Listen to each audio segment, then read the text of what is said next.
Welcome back to Meeravani YouTube channel. మీ doctor Sundari ప్రేక్షకులందరికీ నమస్కారం. 18 మే నుండి కన్యారాశిలో సంచరిస్తున్న కేతువు సింహరాశిలో సంచారం మొదలు పెడుతున్నాడు. ఈ కన్యారాశి నుంచి సింహరాశి వచ్చినప్పుడు ఈయన 18 నెలల పాటు ఈ సింహరాశిలో సంచారం చేస్తూ ఉంటాడు. కేతు అంటేనే మనందరికీ డిటాచ్మెంట్ ఇచ్చే ప్లానెట్ కింద చెప్పుకోవచ్చు, జ్ఞానకారకుడుగా చెప్పడం జరుగుతుంది.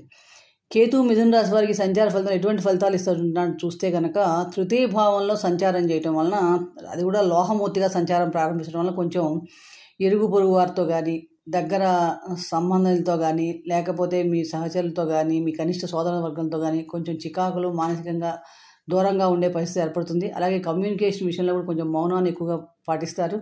సహజంగా ఈ సమయంలో మీకు ఎక్కువగా పుణ్యక్షేత్ర దర్శనం ఎక్కువగా ఉంటుంది.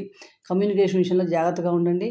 కాబట్టి వీలైనంత వరకు కేతు అనుగ్రహించాలంటే కేతు మంత్రాన్ని జపించడం వల్ల